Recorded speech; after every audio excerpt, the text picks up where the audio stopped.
pessoal, tudo bem? Eu aqui de novo. Espero que sejam todos bem, todos se cuidando. Gente, coronavírus não é piada, não pega só em gente pobre, entendeu? Imagina, vou lá visitar minha tia querida, imagina se eu vou passar para minha tia, vai, porque você pode estar com ele incubado.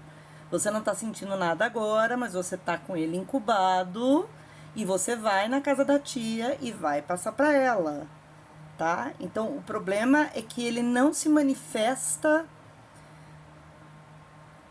à primeira vista, né? Então, as pessoas vão multiplicando. Então, superfícies de metal, ele sobrevive mais, maçanetas, lugar do ônibus, do metrô que a gente segura. Então, gente, fique em casa e vamos fazer as adaptações que a gente tem que fazer para viver no mundo que a gente vive. Para mim também é um desafio, como eu falei, eu só tenho a agradecer. Também estou aprendendo, já recebi várias sugestões que eu vou colocar em prática. Hoje, para favorecer, como eu ainda não tô colocando em prática tudo que já me disseram, eu vou fazer esse vídeo desse jeito aqui de novo, para responder, porque hoje eu corrigi vários questionários, né? Então, aproveitando, eu vou dar um feedback de coisas que estão acontecendo em geral e que vocês estão me mostrando nas tarefas que vocês me mandaram. Então, vamos lá, sem mais delongas. Vamos lá. A tarefa, o propósito da tarefa é a gente ter uma experiência de entrevistas, né, de um estudo científico com os conceitos de motivação, comprometimento e engajamento. Deixa o engajamento de lado agora. Vamos falar de motivação e comprometimento. Eu já vou falar de engajamento. Bom, então, sendo um estudo científico, é preciso que a gente construa um jeito de coletar essas informações. 5 entrevistas é muito pouco. Enfim, tem uma discussão sobre isso, mas enfim, por isso que o ideal é pegar 5 pessoas com um perfil bem parecido, para favorecer a análise, porque aqui a gente só está fazendo um exercício. Bom, dito isso, gente, muita gente está me perguntando do diálogo teórico. Então, vou repetir, não tem problema nenhum, estou corrigindo e a gente está aprendendo. Vamos lá. Nós tivemos uma leitura sobre motivação, 2 leituras, e uma sobre comprometimento. Então, primeira coisa, fazer as leituras e pegar de cada uma dessas leituras o que são os conceitos. Então, outra coisa, estamos falando do trabalho. Então, é a motivação no trabalho e o comprometimento organizacional, comprometimento com a organização. Então, vimos que motivação tem a ver com o sentido do trabalho ou com a perda do sentido, né? Vimos aquela discussão da professora Bergamini que fala sobre condicionamento versus motivação. Então, essas questões, elas são questões conceituais que a gente tem que traduzir nas nossas entrevistas. Mesma coisa, comprometimento. Comprometimento organizacional. O texto do professor Borges Andrade nos dá definições, nos fala de antecedentes, e a gente tem que traduzir isso nas nossas entrevistas. Então, vamos lá. Como é que eu traduzo motivação numa entrevista? Né? Bom, existem escalas.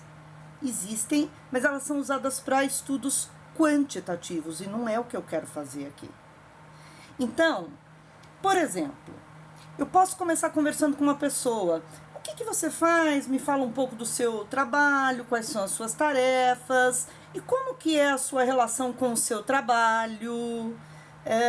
Você sente interesse específico por alguma tarefa? Então, no modo como a pessoa está respondendo, eu, pesquisadora, estou reconhecendo se ela está se referindo mais a salário, ao fato de que mora perto. Isso são o quê?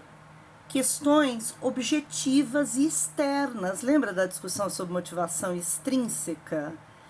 Ela pode nunca ter ouvido falar de motivação extrínseca. Eu, pesquisadora, é que estou na fala dela identificando que ela está mais se referindo ao que ela vai obter do que ao trabalho em si. Então vamos lá, tem um grupo aí fazendo sobre empresa júnior. Bom, de novo, as pessoas têm interesse nas tarefas, naquilo que elas aprendem, ou elas estão mais voltadas àquilo que elas recebem por trabalhar lá, reconhecimento, bom currículo. Uma coisa não é melhor do que a outra. Cuidado, o pesquisador não pode se manifestar. Então, o que a gente está fazendo é reconhecendo quais são os fatores motivadores. E aí agora vamos falar de comprometimento. Mesma coisa, o que me liga a essa organização? É o fato de que a remuneração é boa, eu sou reconhecida, eu sou, enfim, é perto, eu não pego, eu pego uma condução só. Isso indica, sinaliza comprometimento instrumental. Gente, as coisas são muito mais complicadas do que isso. Mas estudamos isso. Quando os motivos não estão na natureza da tarefa, na experiência na tarefa em si, eles estão externos, ou seja, remuneração, vou melhorar de vida, vou tirar meus pais daquela casa horrorosa. Então a gente identifica fatores diferentes de motivação, de comprometimento, mas somos nós que temos que interpretar isso. Então é por isso que eu disse, a primeira coisa, leiam e vejam os conceitos, os exemplos e o que cada um dos conceitos, como é que eu posso reconhecê-los. Essa é a primeira tarefa. Sem ler, não vai dar certo. Segunda coisa, quando a gente está falando de trabalho, nós já conversamos sobre isso, sobre a centralidade do trabalho na vida do homem. Então, se eu pergunto para alguém, como você se sente em relação ao seu trabalho? Essa é uma pergunta que tem uma resposta quase óbvia. Ou, o que você acha da sua remuneração? Péssima. Ou, eu ganho menos do que eu mereço. É difícil esperar que as pessoas deem uma resposta que não seja óbvia. Por quê? Porque o trabalho passou a ser a atividade central e as pessoas ou se sentem envergonhadas de responder a verdade ou sentem que dar uma resposta heróica as valoriza. Não. Seu trabalho é importante para a sociedade? Ninguém vai responder, meu trabalho não vale nada para ninguém. As pessoas sempre vão responder, ou pelo menos na maioria das vezes, meu trabalho é importante para a sociedade, porque alguém tem que dirigir ônibus, porque alguém tem que limpar a fossa, porque alguém tem que varrer, mas a gente sabe que na sociedade as ocupações profissionais têm diferentes reconhecimentos. Então, ao invés de fazer uma pergunta dessa, que você vai ter uma resposta óbvia, ou vai ter uma resposta heróica, tente fazer a pergunta de um jeito que a pessoa manifeste o seu sentimento, aquilo que ela tem de relação com o trabalho, com a organização, sem colocá-la numa situação que a gente chama de respostas de desejabilidade social. Resposta de desejabilidade social é aquele discurso bonitinho. Você gosta do que você faz? Sim, é muito importante. Sim, é importante para o mundo. Sim. Quer dizer, não é que não é importante, eu não estou dizendo isso. Eu estou dizendo que as pessoas sempre vão dar respostas heróicas, porque o trabalho é o centro da vida social. Então, fica melhor se eu conduzir a conversa de um jeito. E há quanto tempo você está nessa empresa? Me conta um pouco da sua história, me conta um pouco das coisas que você faz, de experiências positivas, experiências interessantes. Quer dizer, a entrevista é muito mais um diálogo em que você, pesquisador, vai reconhecer quais são os tipos de vínculos que as pessoas têm e quais são os seus fatores motivadores e o quanto elas estão falando de motivação ou de condicionamento. Olha, muitos grupos já estão conseguindo, já estão se libertando. Então, fuja de perguntas que a resposta vão para a chamada desejabilidade social. Você gosta do que você faz? Ah, eu gosto. A pessoa vai dizer, não, eu detesto, mas... Agora, outro dia eu vi uma resposta lá na padaria onde eu tomo café, perfeita. A atendente lá falando assim, eu gosto, mas eu não quero isso aqui pra minha vida, sabe? Gente, o que ela tá falando? Ela tá falando que quando ela puder, ela se manda. Ou seja, isso é um indicativo de comprometimento instrumental. Indicativo, gente.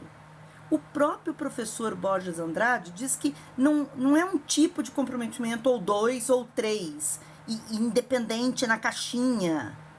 Né? Essas coisas abstratas, eu posso encontrar afetivo com normativo, afetivo com instrumental, ao longo da vida eu vou mudando, são 3 tipos gerais. Então, as pessoas podem ter experiências afetivas num lugar onde elas estão trabalhando por questões instrumentais. É por isso que a gente está fazendo uma pesquisa qualitativa. Então, cuidado com perguntas que vão dar desejabilidade social, ok? Outra coisa, fuja das perguntas sim ou não. Você gosta do que você faz? Sim. Você acha que sua remuneração é adequada? Não. Fuja. Eu sugiro que ao invés de perguntas, muitas vezes a gente coloca as coisas nas formas de roteiros, ok? Então, façam modos que vocês possam conversar com as pessoas. E, finalmente, evite questionários muito longos. Teve gente que me mandou coisas de seu estado civil, você tem filhos. Bom, eu não sei pra quê, só se for pra quebrar o gelo, né? Pra começar a conversar e tal. Fora disso, pessoal, tentem ser mais curtos, né? Para poder pegar aquilo que é importante. Então, eu sugiro que vocês voltem para as leituras, peguem as questões que são relevantes para a investigação e transformem aquilo em modos de conversa. É isso que é o trabalho, tá?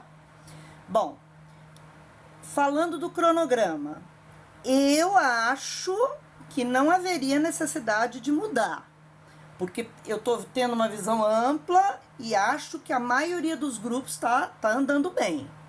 Mas deixo a vocês. A gente está se adaptando, vai ser mais difícil? Ok. Eu, democraticamente, aguardo os representantes de classe me dizerem o que vocês querem fazer. Mas se a gente mudar para o dia 27, o que nós vamos fazer no dia 20? Então, posso adiantar o tema do dia 27 no dia 20? Posso trazer um tema para frente? Né, gente? Porque senão a gente fica meio complicado. Enfim, é uma adaptação para todos nós. Eu não quero fugir do que eu mesmo tenho que fazer, que é me adaptar, mudar, conversar, negociar. Então eu aguardo que as representantes e os representantes me conversem comigo, tá?